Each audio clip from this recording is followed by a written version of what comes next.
Hi, Dr. Jayne here. Yes, I'm excited today about the topic I want to talk to you about. It's called How is Authenticity Related to Leadership? What is authentic leadership? Because I've found in much of the literature that it seems to say that being authentic has much to do with success in leadership. I started researching this topic because of one thing, because in my process that I take my CEOs through, I'm getting to the goal of becoming authentic as a person. So I thought, okay, what is an authentic leader then if I'm teaching them how to be authentic? And so I looked up definition to what does the word authentic even mean? And it was first used in the art world to mean an original or the original, or and they use the term it's the real deal. Yeah, I thought that was a good term for leadership. Are you the real deal?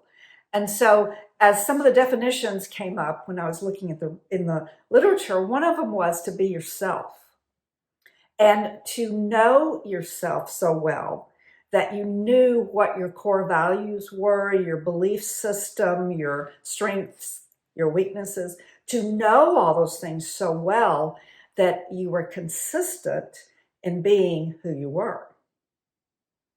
Yeah, so I, I thought the best way I could express, though, what my definition of an authentic leader was is to tell you a story. And this story was told by me from a friend of mine, and it was several years ago. She was working for a CEO that I had once coached, and I realized how authentic he was. But what she told me happened one time really defined what authentic really means in business, at least. So she said that when she was about 32, she had just graduated with her MBA and figured out that, she was one of the first in her class, and she started interviewing and got a really hot job immediately with a software company.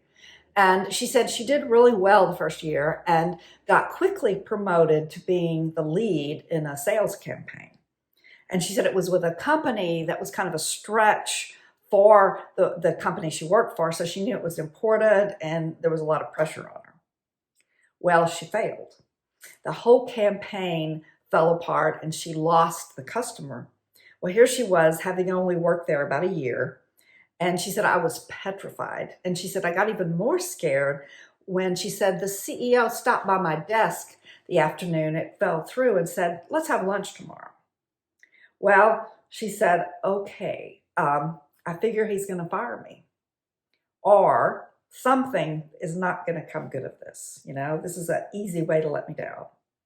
But she said in the lunch, he started out by saying, I know that you were in charge of that campaign and I want you to take responsibility for it. But I have to tell you that I think I let you down because I knew that company. I knew a lot about it. It had been a company we were pursuing for a long time, and I should have come by and briefed you on it and given you more help and support. And I just let you kind of hang out there. So next time, I'm going to do things differently like that. He said, I've learned something.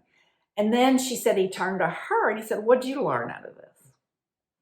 And she said, she quickly recited the lessons that were obvious to her that she would never do again. And he looked at her and he said, yeah, he said, I can tell you've pondered this and you know what you need to find from this as a lesson in sales. And he said, you're going to fit right in with our culture. I look forward to working with you more. And they finished their lunch and she went on and had a very successful career with this company. And so for me, and when she and I were talking, I said, well, what about that makes him unique or real and authentic? And she and I both agreed it was his admitting that he made a mistake. And it was also him taking the time to sit down and talk to her about it. And that he was willing to admit to her publicly that, he had made a mistake. She said, to me, that showed his authentic leadership style. Well, I went on to look at the research and the studies of what does make an authentic leader. And I want to share that with you in part 2, but I thought this story illustrates what I wanted to really say a leader is. It's someone that's the real deal, who knows themselves so well that they know what their beliefs are. He knew it was important to him that his people learn lessons and grow beyond themselves. And he lived that. So he was a real deal. So part 2, I look forward to sharing more with you about some of the universal characteristics of an authentic leader in the research. If you want more, you can always go to my website, divineintelligenceinstitute.com, and learn more in some of my articles about the authentic leader.